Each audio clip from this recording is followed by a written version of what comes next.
ಯುದ್ಧ ಆರಂಭ ಆಗ್ತಾ ಇದ್ದ ಹಾಗೆ ಗ್ಯಾಸ್ ಸಿಲಿಂಡರ್ನ ಅಭಾವ ಸೃಷ್ಟಿಯಾಯಿತು. ಗ್ಯಾಸ್ ಸಿಲಿಂಡರ್ಗೆ ಬೇಡಿಕೆ ಹೆಚ್ಚಾಗ್ತಾ ಇದ್ದ ಹಾಗೆ ಕಳ್ಳರ ಕಾಟ ಕೂಡ ಜಾಸ್ತಿ ಆಗ್ತಾ ಇದೆ. ಸಿಲಿಂಡರ್ ಅಭಾವದ ಹಿನ್ನೆಲೆ ಕಳ್ಳರ ಕೈ ಚಳಕ. ಯುಗಾದಿ ಹಬ್ಬದ ದಿನವೇ 2 ಸಿಲಿಂಡರ್ಗಳು ಕಳವು. ಗೃಹ ಬಳಕೆಯ ಸಿಲಿಂಡರ್ ಅನ್ನ ಕಳ್ಳರು ಕದ್ದೊಯ್ದಿದ್ದಾರೆ ಅನ್ನೋದು ಗೊತ್ತಾಗ್ತಾ ಇದೆ.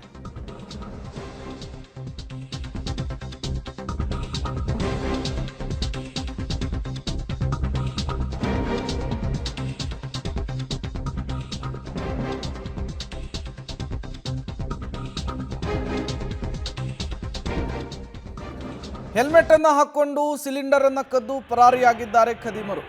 ಸಿಸಿಟಿವಿ ದೃಶ್ಯವನ್ನು ನೀವು ಕೂಡ ಗಮನಿಸ್ತಾ ಇದ್ದೀರಿ ನೋಡಿ. ಈಗ ಹೊಸದಾಗಿ ಸಿಲಿಂಡರ್ ಕಳ್ಳರ ಕಾಟ ಶುರುವಾಗ್ತಾ ಇದೆ.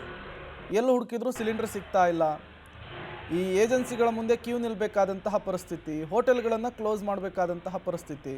ಹಾಗಾಗಿ ಅಪಾರ್ಟ್ಮೆಂಟ್ಗಳಿಗೆ ನುಗ್ತಾ ಇದ್ದಾರಂತೆ, ಮನೆಗಳಿಗೆ ನುಗ್ತಾ ಇದ್ದಾರಂತೆ. ಸ್ಕೂಟಿಯಲ್ಲಿ ಬಂದು ತಲೆಗೆ ಹೆಲ್ಮೆಟ್ ಹಾಕ್ಕೊಂಡು ಕಳ್ಳರು ಸಿಲಿಂಡರನ್ನು ಕದ್ದು ಅಲ್ಲಿಂದ ಎಸ್ಕೇಪ್ ಆಗ್ತಾ ಇರುವಂತಹ ದೃಶ್ಯವನ್ನು ನೀವು ಗಮನಿಸ್ತಾ ಇದ್ದೀರಿ.